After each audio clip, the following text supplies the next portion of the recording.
Fast food करता इडली ढोसा वाली हूँ खोखलिયું તમે એકને માંડ માંડ જન્મ દેવાની છો આ ઇડલી ઢોસા ખાઓ ને બીજાની તો ક્યાં વાત કરવી અમારે એકને જન્મ દીધો તો હવે તો બહુ બસ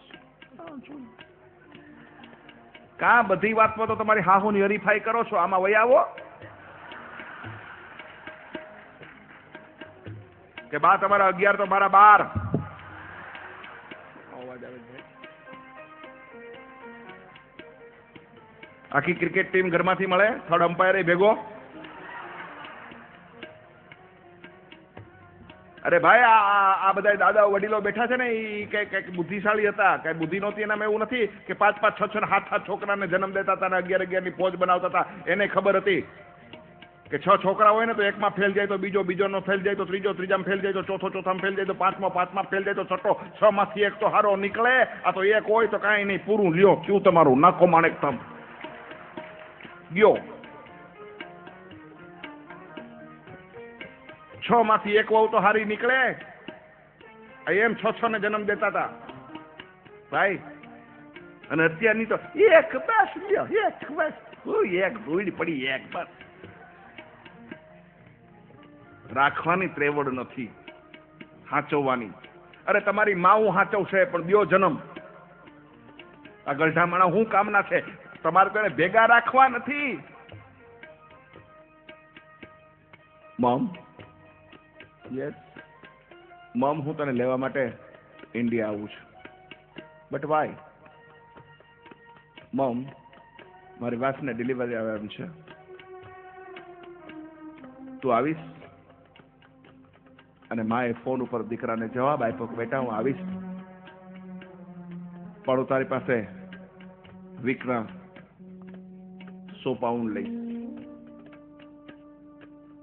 આવવાને માટે તૈયાર છું એમ કરી અને માએ ફોનને મૂકી દીધો બંને આંખમાં આંસુની ધાર એનો હસબન્ડ બાજુમાં ઉભો તો એને પૂછે છે કેવી માં છો તારા દીકરાને ઘરે તારા દીકરાની વહુને સંતાન આવવાનું છે અને તું એમ કે વીકના 100 પાઉન્ડ લઈશ ત્યાં જવાના શા માટે અને રડતા રડતા માએ જવાબ આપ્યો પહેલી ડિલિવરી કરવા ગઈ હતી ને તમને યાદ હશે હા ડિલિવરી પૂરી થઈ ગયા પછી આપણી વહુ આપણા દીકરાને કહેતી હતી કે હવે આ ડોસીને કેટલો ટાઈમ આપણે અહીંયા રાખવાની છે આ ડોસીનો ખર્ચો આપણને માથે પડે છે ત્યાંની નર્સ વધારે પૈસા માગે છે બેબી સિટિંગમાં વધારે પૈસા દેવા પડે છે એટલા મફતની માલિકો જો કામવાળી મળતી હોય ઇન્ડિયાથી તો પોતાનું કામ નીકળી ગયા પછી પાછી મોકલી દેશું એટલા માટે મેં મારા દીકરાને પણ કહી દીધું કે મને તું વીકના કેટલા $, આપીશ તો જ હું તારે ને તારી વહુની સુવાવડ કરવા આવું મારો દીકરો ને વહુ જો સ્વાર્થી બન્યા હોય તો હું માં છું એટલું યાદ રાખજો આ દુનિયા છે એટલું યાદ રાખજો દોસ્તો મારો કહેવાનો ભાવ આ બેઠેલી તમામ હિન્દુસ્તાનની માઓને એક પ્રાર્થના કરજો હિન્દુસ્તાનની માલિકો રહેવું હોય તો કમથી કમ 2 દીકરાને જન્મ દેજો મોટા કરજો એક દીકરો તમારી સેવાને માટે રાખજો ને બીજો દીકરો આતંકવાદીઓની સામે લડવા માટે ભારત માતાની ફૌજની માલિકો બીજા દીકરાને ભરતી કરી દેજો આ દેશની સેવા કરજો અગર આપકો હિન્દુસ્તાન में रहना है तो અને બધી માઓને કહું છું દેશી વિદેશી માઓ બધી આવી છે ને કહું છું ખોટું લગાડશો નહીં છોકરાને હંગીસ બાંધી દેશો નહીં અહીંયા હંગીસ ઓલું શું કહેવાય ઇંગ્લિશમાં આપણે શું કહે છે ડાયપર બાંધો છો ને તમે અમેરિકામાં બાંધશો નહીં છોડી નાખજો બાંધતા હો તો ઇન્ડિયામાં શરૂ થયું છે એની કંપનીનું નામ છે હંગીસ હવે આપણે ગુજરાતી ઉપરથી જાય હંગીસ તો હંગીસ છોકરો હંગીસ માંગે હા એ સત્ય ઘટના હે તમે આશીર્વાદ આપજો મને તાળીઓ સાથે વાત તમને ગમશે છોકરો હંગે હવારનો હંગે હાંજ સુધી હંગીસમાં પડ્યું હોય ડાયપરમાં મૂત્ર એમાં પડ્યું હોય બહાર ન નીકળે આખો દિવસ છોકરો મળમૂતરની માલિકો પડ્યો હોય અને માં એનું બાળોતિયું બદલાવે નહીં તો મારા બાપ એ માં પણ જ્યારે પથારીમાં પડી હોય અને પથારીની માલિકો મળમૂતર કરે ને ત્યારે એનો દીકરો પણ લાગણી ન થાય અને એનો દીકરો પણ પછી માનું બીજું કપડું બદલાવે નહીં. એની માને આખો દિવસ મળમૂતરની માલિકો પડી રાખે, કારણ કે જે માએ પોતાના છોકરાના બાળોતિયા બદલાવ્યા નથી એનું સંતાન કદી પણ પોતાની માની સેવા ન કરે, એટલું યાદ રાખજો. સુધારો ખરા, મને સુધરવાનો વાંધો નથી, પણ સમજીને સુધરો. છોકરાઓને તમારા દૂધ પાવ, દૂધ તો પાસ્યું જ નથી. કા બ્યુટી ખલાસ થઈ જાય તારી તો બૂટી. મોઢું જોયું સરીસામાં કોઈ દી બૂટી? હે બ્યુટી પાર્લરમાં ઉસીના રૂપે રૂપાળી. અહીં સારું છે લવરપુરામાં તમારે બ્યુટી પાર્લર નથી છે. મરે મરે આયા સુધી પૂગી ગયા. રામ રામ રામ રામ રામ રામ. બ્યુટી પાર્લરમાં માઈ જાય, દીકરીએ જાય. જે ખુરશીમાં દીકરી બેઠી હોય એ જ ખુરશીમાં મા બહેન પાછી એમ કે મારા વાળે શિલ્પા જેવા ટ્રીમ કરજો. પણ ડોગી તારે વાળ નથી.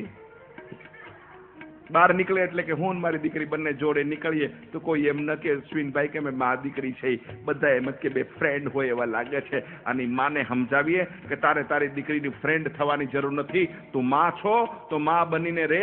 દુનિયામાં બધાને માં બનવાનું મળતું નથી, નસીબમાં હોય માં બને છે.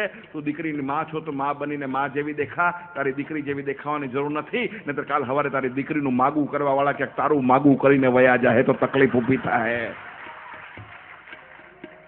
તારો વર તો કહે લઈ જાઓ જાઓ, એક ભેગી એક ફ્રી. હા, અમેરિકામાં એવી સ્કીમ હોય છે કે before 10 o'clock if you go to buy anything કંઈક 1+1 ફ્રી હોય છે, એવું અમેરિકામાં હોય છે. હે હા એવું કંઈક છે. Buy 1 get 1 free. હા, એક ખરીદો તો એક ફ્રી. અમેરિકાનો મુહૂર્તિયો આવ્યો, છોકરીના લગ્ન કર્યા, પછી એને હહરાને પૂછ્યું કે અમારે અમેરિકાની માલિકો buy 1 get 1 free. My father in law, if there is any scheme. એટલે સસરાએ કીધું yes there is a scheme, buy 1 you get 3 free. મુહૂર્તિયો રાજી થઈ ગયો કે એ ક્યારે આવશે? તો કે તું ના જા, પછી અમે આખું કુટુંબ ની આવી જાઓ જલશો. અમે બે માણસ અને મારો છોકરો આવે જ છે, ફ્રીમાં જ આવે છે. ઇન્ડિયાની છોકરી લ્યો એટલે આખું કુટુંબ આવે ભેગું. હા આવે જ છે, નેચરલ છે.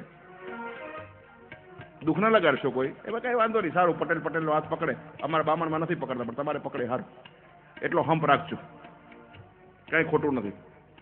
ઘણી વાર તો એટલા માટે દીકરીઓના પણ બલિદાન દેવામાં આવે છે અમેરિકા જવા માટે. ચાલો એ વાત નહીં કરું. મારો કહેવાનો ભાવ, માઓને કહું છું તમારા દૂધ પાજો. બાટલીઓ પકડાવી દે, જેવો છોકરો જન્મે એટલે જેવો છોકરો એવડી બાટલી, અવડીક બાટલી એવડો છોકરો અવડીક બાટલી. એ બચપણમાં જે ફિટ થાય પછી મોટો આમ છૂટે ને એકદમ ફિટ થઈ જાય.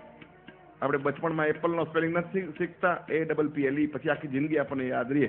એમ બચપણમાં બાટલી ફિટ થાય નહીં, છૂટે નહીં. છોકરો મોટો થાય બાટલી મોટી થાય, છોકરો મોટો થાય બોટલ મોટી થાય, છોકરો મોટો થાય બોટલ મોટી થાય. પછી આવે ક્વાર્ટરિયું, પછી આવે અડધિયું, પછી આવે હોલ. પછી માઓ ફરિયાદ કરે મારો દીકરો દારૂડિયો થઈ ગયો. થઈ જ જાય ને. માં બાટલી પકડાવવાની તારા દીકરાને શરૂઆત જ તે કરી છે, તો તારો દીકરો દારૂડિયો ન થાય તો બીજું થાય શું? સમજો દોસ્તો.